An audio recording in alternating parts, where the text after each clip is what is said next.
Buenos días, nuevamente nos encontramos. Esta vez vamos a tocar el tema del primer gobierno de Alan García Pérez, que va de 1985 a 1990. Un gobierno pues bastante criticado, bastante cuestionado, pero que vamos a tratar de ser lo más objetivo posible para que ustedes puedan sacar sus propias conclusiones. Soy el profesor Marco Antonio Santa Cruz Tapia. Y recuerden no olvidar suscribirse. ¿Para qué? Para que de esa manera cuando estemos subiendo más videos les llegue directamente a ustedes. Suscríbanse y clic a la campanita. Para de esa manera estar siempre informados de los videos que vamos a seguir subiendo. Recuerden que estamos trabajando con la competencia Construye Interpretaciones Históricas. La capacidad es, ya saben, interpreta críticamente fuentes diversas, comprende el tiempo histórico y elabora explicaciones sobre procesos históricos. El reto que tenemos con este tema es que usted esté en la capacidad de analizar, reflexionar, expresar y argumentar tu apreciación, tu punto de vista. ¿Sobre qué? Sobre el primer gobierno de Alan García, pero de una manera autónoma, que tú misma o tú mismo saques tus propias conclusiones. Muy bien, tú puedes, vamos. Veamos entonces. Tenemos primer gobierno de Alan García Pérez, 1985 de 1990. Ustedes dirán, ¿ese es Alan García? Sí, un jovencito Alan García que dominaba mucho lo que es la oratoria. Su nombre completo, Alan Gabriel Ludwig García Pérez. Ingresó a la política a los 17 años, siendo parte de lo que fue la Federación Aprista Juvenil, lo que es la Federación Aprista Juvenil. Llegó a la presidencia a los 36 años de edad, siendo el presidente constitucional más joven de nuestra historia. Llega gracias al apoyo de grandes grupos empresariales como los Delgado Parker, el Grupo Romero y el Grupo Nicolini. Te dirán, ¿y cuál fue el primer presidente más joven no constitucional? Ojo, sería el presidente Salaverry. Él llega por un golpe de estado. Constitucionalmente hablando, es Alan García el presidente más joven. Recuerden que nuestra constitución le da mínima de 35 años. Recibió una economía en recesión, esto también hay que mencionarlo. Recuerden que Belaúnde en su segundo gobierno deja una economía en recesión de 230% de inflación. Asimismo, su gobierno pues va a ser un sinónimo de interminables cola, paquetazos, de hiperinflación, aunque particularmente yo le denomino fue la gran oportunidad perdida. ¿Por qué? Porque Alan García tuvo todo para hacer un gran gobierno. No solamente una popularidad enorme, sino que dentro de la asamblea, como lo hemos visto en la clase anterior, dentro de la asamblea, tanto en la Cámara de Senadores como en la Cámara de Diputados, tenía mayoría. En otras palabras, lo tuvo todo. Dentro de lo que es el inicio ya del gobierno de Alan García, él va a practicar una política económica de orientación keynesiana, es decir, una economía heterodoxa. ¿Por qué? Ahorita lo explicamos. Porque él propuso, en su discurso del 28 de julio, él propuso eliminar el control fiscal, lo cual pues es muy peligroso, si es que tú no tienes una verdadera educación, llamémosle así, de inversión económica en el país, de honradez. Nosotros sabemos que el gran problema que tiene el Perú es la corrupción. Entonces, tú eliminas el control fiscal, es difícil, eso promueve la informalidad. Pero bueno, él propuso eliminar el control fiscal y pagar puntualmente la deuda externa, lo cual también era... Entonces, para poder cumplir eso, él tenía que controlar la inflación que había dejado el gobierno de Belaúnde. Asimismo, tendría que generar nuevas obras. ¿Para qué generar nuevas obras? Para que haya una reactivación de la inversión, pues. Volver a activar las diferentes empresas, va a haber obras. Al haber obras, la gente va a tener dinero. Al tener dinero, la gente va a comprar. Y al comprar, paga impuestos. Al pagar impuestos, ¿a dónde va eso? Al Estado. Entonces el Estado puede invertir en nuevas obras para obtener nuevos impuestos y así sucesivamente. Entonces esa es la idea más o menos del pensamiento keynesiano. Pero esto tendría que traer necesariamente pues sincerar algunas cositas, como por ejemplo el aumento de precios de los combustibles y de los productos básicos para equilibrar la economía. Pero esto se va a salir de control, ya lo vamos a ver. Y además, como la gente no tenía mucho dinero, la moneda estaba pues devaluada, entonces el gobierno decidió dar subsidios estatales. ¿Qué es un subsidio? El subsidio es pues, digamos, ayudar en el pago, para que me entiendan. Si es que el kilo de arroz cuesta pues 3 soles, entonces el gobierno lo ponía sol 50 y el otro sol 50 lo pagaba el Estado. De esa manera el Estado también iba a cargar una deuda interna terrible, como lo vamos a ver. ¿Qué más? Veamos entonces. El 28 de julio de 1985, junto con estas promesas, también crea el Ministerio de la Presidencia, y llamado así Ministerio de la Presidencia y Defensa. También promovió el Fondo de Incentivos Industriales. Esto es muy bueno y hay que decirlo. Este primer año del gobierno de Alan García fue muy bueno. En 1985, por ejemplo, tenemos que el sector manufacturero creció en 18.6% gracias a estos incentivos industriales. El comercio creció 30%. Eso es muy bueno. La reactivación en la agricultura también se dio. Alan García, que claro, dentro de su política keynesiana daba pues la idea de que si apoyabas al sector agrario, el sector agrario iba a invertir, iban a sembrar, y al sembrar iba a haber productos que iban a salir al mercado, esos productos se vendían y entonces la gente iba a recuperar su economía. Es por eso que él pensó en ayudar al campesino y les va a dar a través del Banco Agrario crédito cero. ¿Qué significa? Que tú sacas un préstamo y no pagas intereses, solo devuelves el capital pedido. Entonces después los campesinos se fueron al Banco Agrario, sacaron los préstamos, hay que decirlo, y no sembraron, construyeron su casa, compraron un carrito, se dieron la buena vida, se fueron a viajar, y cuando tenían que devolver el dinero, ya no había. Al no haber, no simplemente no pagaron, o sea, ese dinero ya no regresó al Estado. Eso va a generar crisis, pues con el tiempo nos va a pasar factura. Esto fue un tremendo fracaso. La intención era buena, pero el campesino no estaba preparado para recibir dinero y para que lo puedan invertir. ¿Por qué?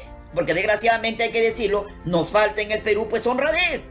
A veces le echamos la culpa todo al gobierno, ¿y dónde está nuestra responsabilidad como ciudadanos? Entonces, este fue un tremendo gobierno terrible, sí, pero ¿por qué? Hay que analizarlo, pues. ¿Qué más? Tenemos acá, por ejemplo, propuso la reducción del pago de la deuda externa al 10% en esas exportaciones.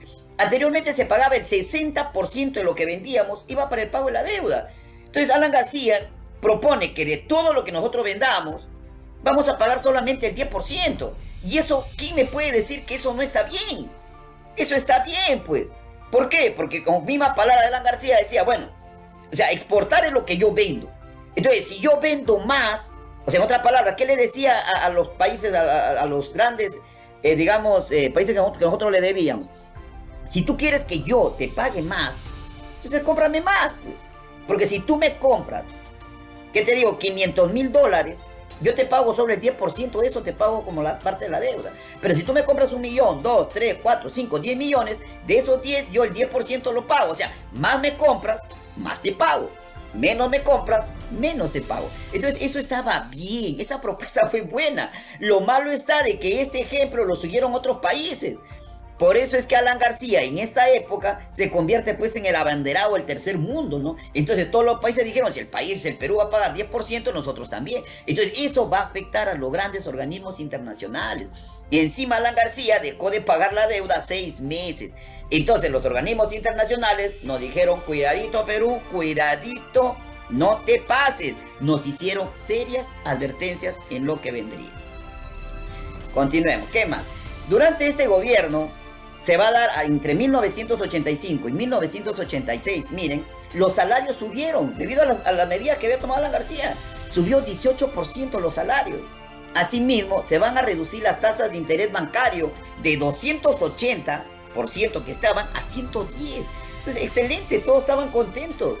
¿Qué más? Bajaron el precio de los medicamentos. Miren, bajaron los precios de los materiales de construcción. Se controló el tipo de cambio, es decir, el dólar. El dólar iba a costar 13.908, ya ponémoslo así, 14 intis por dólar. Pongámosle así, $14 por intis. Ese era el control, no podía por qué venderse más. Entonces la economía peruana creció pues 10%, miren. Fue el mayor crecimiento en los últimos 50 años. Entonces todos estábamos felices, pues. Ahora lo único que había era esperar que estas medidas que había tomado el gobierno funcionen. Entonces vamos a ver si funcionó o no. Se instauró el mercado único de cambio para poder controlar este control de la moneda, como lo habíamos visto en 13.9 a 14 índice el dólar. Se va a crear el mercado único de cambio, o sea, van a surgir los famosos dólares MUC.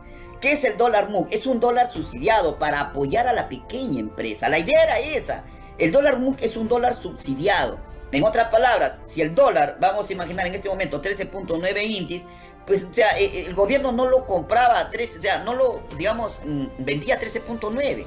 sino que de repente lo vendía pues a 8, correcto, a 8, y los otros 5 lo ponía el Estado, o sea, la otra parte lo ponía el Estado. Entonces la idea era que este dólar, que tenía menos precio, llegara realmente a lo que lo necesitan para la inversión, para reactivar la economía. Pero desgraciadamente existe la corrupción y esto hizo que empresarios, que hasta gente allegada a los asambleístas, amigos de empresarios, sacaran pues grandes cantidades de dinero, vayan a este mercado y compren dólares MUC, o sea, dólares subsidiados. Compren no pues 10, 20, 30, sino compren miles de dólares y luego lo vendían en un mercado paralelo, en un mercado negro, llamémosle así. ¿A cómo? Por ejemplo, a 20, en este caso INTIS, ahí está mal escrito 20 INTIS. Entonces, lo compran a 13 y lo venden a 20. Es una ganancia tremenda, pues. Si estamos hablando, multipliquen ustedes por 100 mil, 200 mil, 300 mil dólares. Multipliquen. Entonces, ahí es una ganancia tremenda que iba a haber. Entonces, esto va a fracasar. ¿Por qué? Por la corrupción que va a haber. ¿Sí? Recuerden que son INTIS ahí, por favor. Asimismo, para que no se dispare la cosa, porque el gobierno quería controlar esto, va a controlar los precios, le decía, y los alquileres, ¿no? Entonces, al controlar los precios, la gente dice, bueno, si el gobierno va a dar los precios, miren, lo mismo a gente que vendía, la misma gente que vendía, digamos, desde la tiendita hasta los grandes mercados, ¿qué hicieron? Especularon con los productos. O sea, productos había, pero no los sacaron. Al no sacarlo, se produce la especulación. O sea, tengo arroz, pero si vienen a comprarme, yo digo, no hay. Lo tengo ahí oculto. Especulo con los productos. Eso va a traer como consecuencia, ¿qué cosa? Colas, pues. O sea, yo digo, no hay producto, la gente hace colas. Y los precios empiezan a dispararse. ¿Por qué? Porque ellos estaban, lo escondían esperando que el gobierno dé el nuevo precio. Ah, bueno, si hoy día va a costar 3 soles, mañana el gobierno puede decir que está a 4. Entonces lo guardo mejor para cuando suba. Así empezó. Ese control de precios era un arma de doble filo, como quien se dice. Y en lugar de generar un control y que bajen los precios, lo disparó más bien, debido a la especulación. Entonces, a pesar de la reactivación que habíamos visto en la economía, ¿sí? A pesar de eso, no había ingresos en el gobierno. El Estado no recogía impuestos. Entonces, ante esta situación, era necesario invertir en el país para salvarlo. Pero ¿cómo vamos a reactivar? ¿Cómo vamos a invertir si ya casi no había dinero? Entonces era necesario recurrir a los préstamos. Nuevamente había que ir a los préstamos. Entonces la gente empezó a desconfiar del gobierno. La falta de confianza que se va a sentir en los años de 1986 hizo pues que la gente dijera, no, esto va mal en caída. Entonces el INTI, la gente empezó a cambiar sus INTIs por dólares para asegurarse, sin darse cuenta que eso iba a traer una devaluación más grande todavía de lo que es el INTI. Entonces se nos venía la crisis. Ante esta situación hay que sumarle encima la guerra civil, que se daba pues una guerra interna entre las Fuerzas Armadas y los grupos alzados en armas, llámese MRTA y Sendero Luminoso. Grupos terroristas, sí, pero como vamos a ver acá, el terrorismo lo aplicó tanto a la Fuerza Armada como a estos grupos alzados en armas. Sobre todo Sendero Luminoso. El MRTA no tanto, porque el MRTA había sido pues el líder del MRTA, es Víctor Polay Campos, era amigo de Alan García, entonces le había dado una tregua al gobierno. Ya, le había dado una tregua. El que más acciona acá es Sendero Luminoso. Así es como Sendero Luminoso se preparaba pues a tomar el poder. Ya de la sierra empieza a bajar desde Ayacucho, empieza a tomar lugares, a tomar regiones, a tomar departamentos, hoy regiones, y declarar a zonas liberadas. E inclusive llega a la capital y empieza a atacar la capital. Lima y el Callao empiezan a ser atacadas. Entonces, ante esta situación, el gobierno de Alan García decide responder declarando toque de queda en Lima y el Callao. En otras palabras, las Fuerzas Armadas tomaban el control desde las 11 de la noche hasta las 5 de la mañana. Nadie salía. No como ahora, ojo. Antes no, la Fuerza Armada te agarraba y era otra cosa. Porque era pues un estado de guerra. Como ahorita que ya de verdadmente es triste ver lo que pasa en nuestro país y les echamos la culpa al gobierno. Entonces, el 7 de febrero de 1986 se decreta el estado de emergencia en Lima y el Callao y se suspenden pues todas las garantías constitucionales y va a estar todo en manos de lo que vendría a ser las Fuerzas Armadas. El 20 de febrero de 1986 se creó la Autoridad Autónoma del Proyecto Especial del Sistema Eléctrico de Transporte Masivo de Lima y Callao. Esto no es otra cosa que la construcción del famoso tren eléctrico. Un tren, pues, que durante este primer gobierno solo se va a construir 2 kilómetros de vías. y que fue pues la gran abanderada del primer gobierno de Alan García, ¿no? Que buscaba la solución al problema de transporte en Lima. 2 kilómetros, por el amor de Dios, o sea, más fácil salía a ir con tu bicicleta, ¿no? Y estar agarrando, pagando un tren que te iba a dejar a medio camino. Ni a medio camino, eran 2 kilómetros. Entonces, y luego se supo pues que la construcción de este tren había habido muchos sobornos, muchos pagos por debajo de la mesa, ¿no? Entonces, entre 1985 hasta 1990, por ejemplo, en octubre de 1989 se le había dado $200.000 de coimas. El 11 de octubre, $300.000. El 4 de enero, $300.000. Y el 14 de agosto, $240.000 que había habido en lo que son coimas. Entonces, este pues tren eléctrico tuvo muchos problemas, ¿no? Y que Alan García lo va a continuar en su segundo gobierno. También tenemos que el 18 de junio de 1986 se produce la grave crisis de los penales. Una crisis tremenda. ¿Por qué? Porque los presos políticos, que así se denominaban ellos, de Sendero Luminoso, para evitar que sean trasladados a otras cárceles, toman los penales como medida de protesta. Donde en el Frontón, la isla del Frontón, la famosa isla del Frontón, San Pedro y Santa Bárbara, que era de mujeres. Entonces, estos se declaran en huelga, pero el gobierno al siguiente día, con Alan García, da la orden prácticamente de masacrarlos. Esta es la famosa masacre de los penales, porque muchos miembros de Sendero Luminoso se habían rendido, prácticamente como pueden ver en la foto, estaban rendidos, y los oficiales, los policías simplemente los ultimaron, ¿no? Eso fue el 19 de junio de 1986, donde se produce la masacre.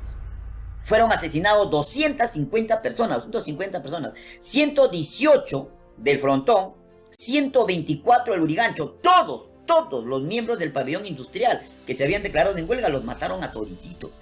Y luego en el pabellón de mujeres de Santa Bárbara, 2, un rehén y mueren 3 marinos. Por esto Alan García inclusive fue juzgado por mucho tiempo contra los derechos humanos y por lesa humanidad, ¿no? Porque esto fue una tremenda masacre. Otro hecho importante es que el 28 de julio de 1987, Alan García, en su nuevo discurso de este año, del 28 de julio, declara que el toque de queda en Lima y el Callao pues queda eliminado, pero mete un zarpazo. ¿Por qué? Porque la crisis venía recontra fuerte, de tal manera que no había dinero. Entonces, al no haber dinero en el Estado, o sea, en las arcas estatales, pero sí había dinero en los bancos privados. Entonces, Alan García decide nacionalizar la banca, estatizar la banca, al mismo estilo Velasco, ¿no? Esto pues chocó con la gran oligarquía nacional, pues, ¿no? La oligarquía, los banqueros, los industriales chocaron, que llaman pues en su auxilio. Desgraciadamente, el pueblo los apoyó a estos oligarcas, ¿no?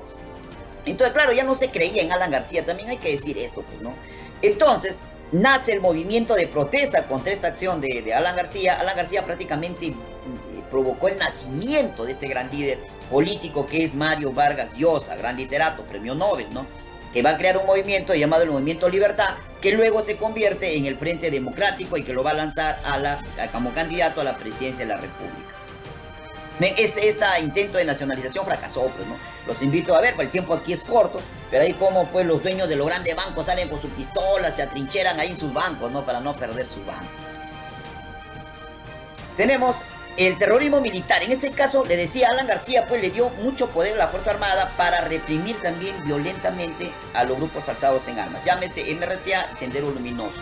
Aunque aparece también aquí un comando paramilitar llamado el Comando Rodrigo Franco, que luego les voy a explicar. Aparecen, por ejemplo, las Fuerzas Armadas. Por eso decíamos, el terrorismo viene de ambos lados. Hay que decirlo. ¿Lo hizo Sendero? Sí. ¿Lo hizo el MRTA? Sí. Pero también lo hizo la Fuerza Armada. Por ejemplo, acá 39 personas son asesinadas en el caso Cayara. Hasta ahora nadie ha respondido por ello. Luego viene la masacre de Pucayacu y Yerbateros. Más de 50 campesinos asesinados. ¿Por quién? Por las Fuerzas Armadas. Luego viene la masacre de Acomarca. 69 campesinos humildes que estaban arrinconados, tanto por Sendero como por las Fuerzas Armadas. Estaban entre dos fuegos, gente inocente que muere. Asimismo, bajo esta circunstancia, estos asesinatos, es que el director del diario del comercio, digamos del periódico El Diario, para no hacer redundancia, que era abiertamente simpatizante de Sendero Luminoso, Arce Borja, decide publicar pues una entrevista entre él, Arce Borja, y el líder de Sendero Luminoso, en este caso, Abimael Guzmán Reynoso. Entonces decide publicar una entrevista, la denominada Reportaje del Siglo, ¿no? Donde Abimael Guzmán narraba pues cómo su organización va creciendo en bases de apoyo, cómo va creciendo el Ejército Guerrillero Popular y cómo es que se va la estrategia del campo a la ciudad, ¿no? De tendencia netamente maoísta. Esto pues fue un escándalo, ¿no?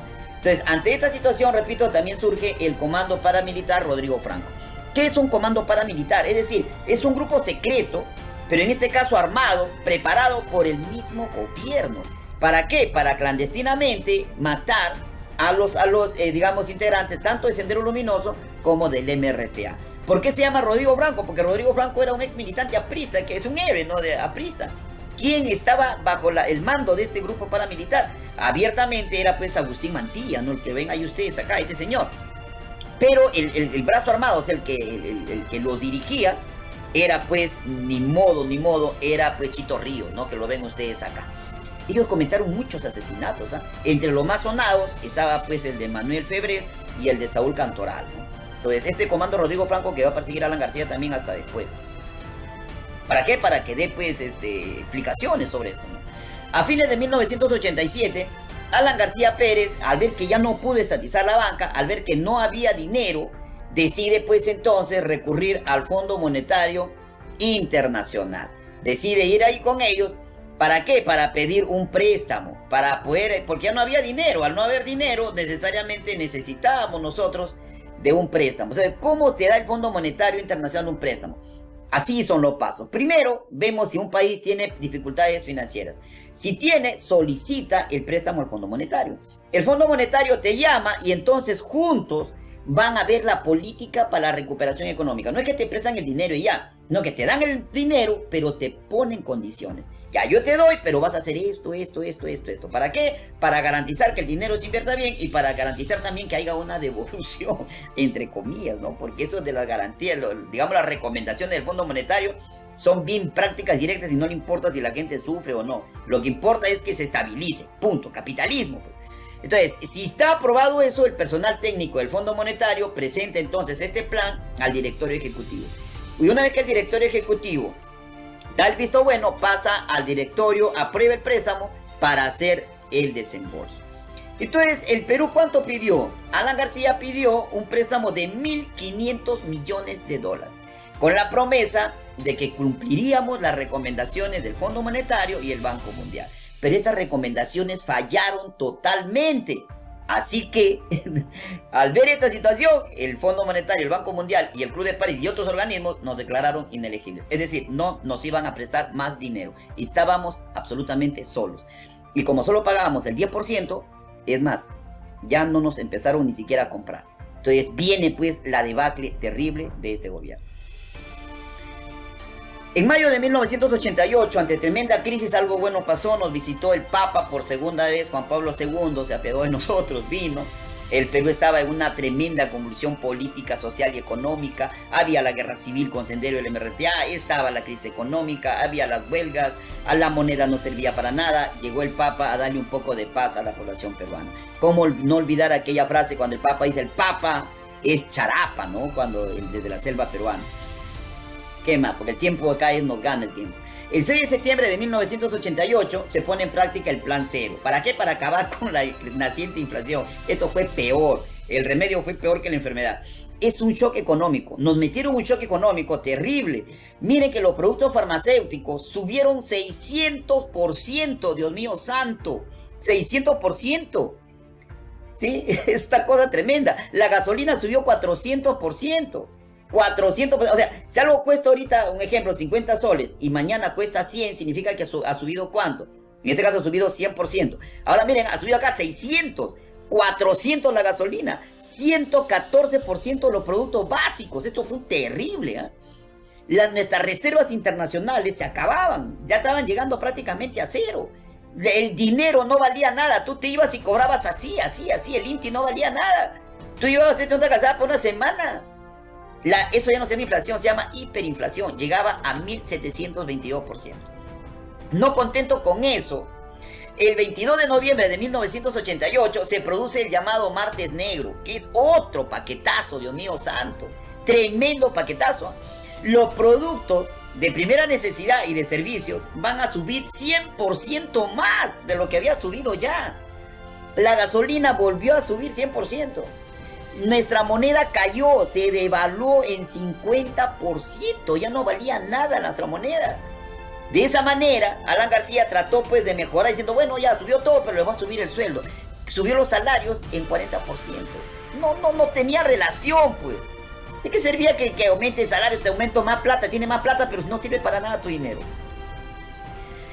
Ay, Dios mío, no sé cómo sobrevivimos. El 7 de enero de 1989 se nos vino un nuevo paquetazo, esta vez lanzado por el famoso ministro César Vázquez Bazán. Ay, nuestra moneda se dobló 40% más. Para que tengan una idea, ¿se acuerdan el INTI cuánto estaba en relación al dólar al comienzo del gobierno? Estaba en 14 INTIs, 14.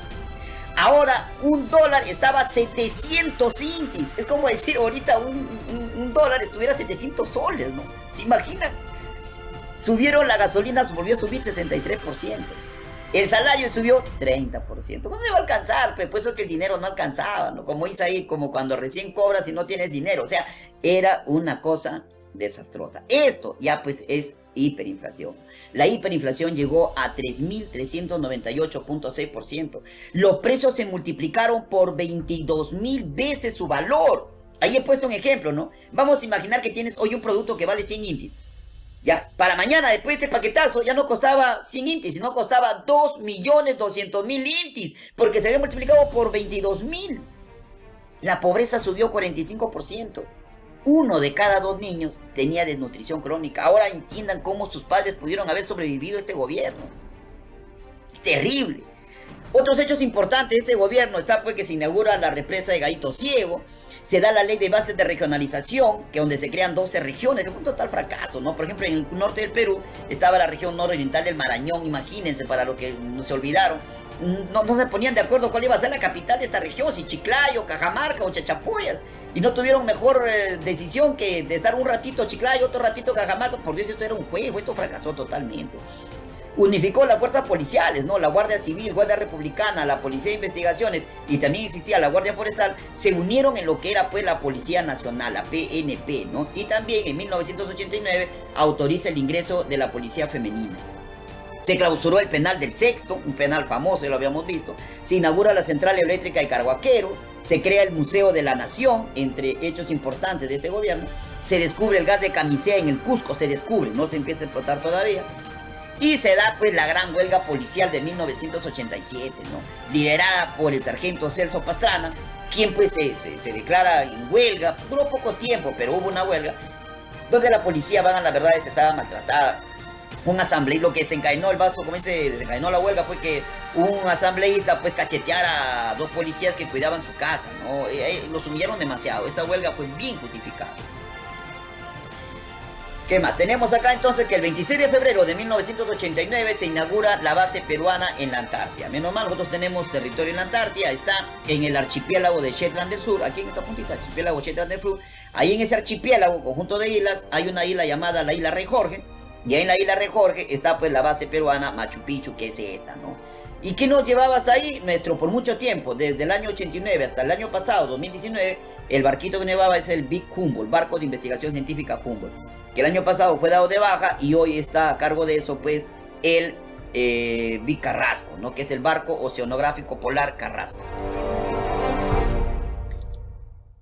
En junio de 1990 se da otro escándalo dentro del gobierno de Alan García, la fuga de Víctor Polay Campos del penal Castro Castro. Como le decía, no era un secreto que Víctor Polay, líder del MRTA, era pues un ex militante aprista. Su familia había sido aprista. Víctor Polay había sido compañero de carpeta de Alan García Pérez. Ambos habían estudiado en la universidad, o sea, les llevaba una amistad enorme. Y qué coincidencia que faltando poquito tiempo para que termine el gobierno de Alan García, se escapa del penal. Él había sido capturado el 3 de febrero de 1989, pero faltando, repito, un mes para que salga Alan García, se escapó. ¿Por dónde? Por un túnel del penal junto con 47 presos más. ¿Cómo lo hicieron? Se escaparon por un túnel que tenía todo, un poco más, tiene calefacción, cable, internet, tenía todo. O sea, es imposible que no se hayan dado cuenta que estaban haciendo este túnel.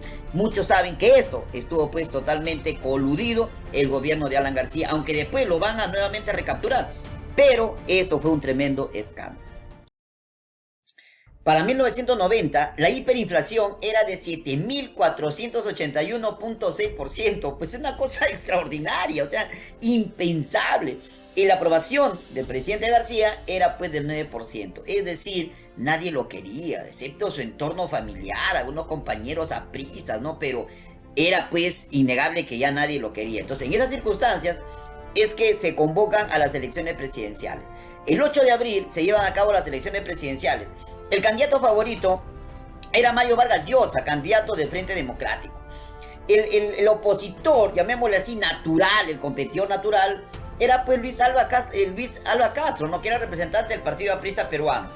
Entonces, por ahí aparece un spot chiquitito en la televisión, un chinito con un tractorcito, ¿verdad? Y su famosa frase, pues no, honradez, tecnología y trabajo. Una frase mágica. Honradez, porque veníamos de una tremenda corrupción, pues.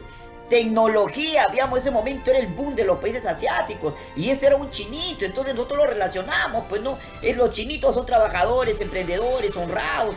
Promete tecnología, este no va a traer tecnología y trabajo, que era lo que más faltaba. Entonces, en las encuestas aparece con 1%. Pero luego, sorprendentemente, crece de una manera pero abismal y va superando a Alva Castro, ¿no? De tal manera que en las elecciones los resultados fueron los siguientes. El Fredemo, 32.57%, primer lugar. El segundo lugar lo tiene pues Cambio 90, el movimiento, ni siquiera partido, Movimiento Cambio 90 con su tractorcito ahí, ¿no? Hoy sabemos que ese tractor ni siquiera era de él, no era de su esposa, ¿no? Doña Susana Iguchi. Entonces Fujimori, Alberto Kenya Fujimori logra 29.09% y Alva Castro 22.50%. Entonces ninguno de los tres había obtenido lo necesario para ser presidente, porque lo que se requería era el 50% más uno. Entonces, ante esta situación es que se tiene que ir a una segunda vuelta electoral. Esta segunda vuelta es convocada, sí, el 10 de junio de 1990. Hubo un montón de cosas ahí que ustedes pueden averiguar. Acá el tiempo es tirano, nos gana. Pero desde la entrevista que hicieron, el trato que le dieron, todo eso que se pensó iba a favorecer a Mario Vargas Llosa, favoreció pues tremendamente a Fujimori. Entonces, en esta segunda vuelta, Fujimori, con Cambio 90, logra 62.32% de votos. Todos los votos de los partidos chiquitos le habían dado a Fujimori, ¿no? Entonces se convierte de esa manera en el primer presidente electo del Perú desde la restauración democrática en obtener más de la mitad del voto total. Fredemo y Mario Vargas Llosa solamente obtuvo 37.68%. Esto fue una humillación para Mario Vargas Llosa, que lo llevó a lanzar esta frase, pues que a mí lo pintó de cuerpo entero, de decir que había nacido en el Perú por un error de la geografía, ¿no? Eso no se lo perdono. Bueno, en fin, pero lo malo de Fujimori es que ganó, es verdad, las elecciones presidenciales, pero en la asamblea no va a tener mayoría, ni en la Cámara de Senadores ni en la Cámara de Diputados. Ahí va a tener mayoría el Fredemo y lo que es el APRA, y le van a hacer la vida a cuadritos. Y la solución que va a encontrar Fujimori va a ser pues cerrar la asamblea, no la cierra definitivamente. El APRA pensó que estaba pues con Bustamante y Rivero, comprado, no, agarró y lo cerró. Pero eso es parte de otro gobierno, es parte del Fujimorato, que va a ser pues los gobiernos de Alberto Fujimori, ¿no? Entonces, eso lo vamos a estudiar la próxima semana. Por ahora, simplemente agradecer a la profesora Amelia Malca Cueva por todo su apoyo y consideración, y a ustedes las gracias por su infinita paciencia de escuchar toda esta clase. Entonces, lo hago lo más rápido posible porque no se puede utilizar mucho tiempo. Es diferente pues a una sesión presencial, pero espero haber estado pues a la altura de repente de la inquietud de ustedes y saquen sus propias conclusiones de este gobierno. Muchísimas gracias, no olviden suscribirse una vez más, poner la campanita para cuando suba un nuevo video les pueda llegar automáticamente. Muchas gracias, nos estamos viendo.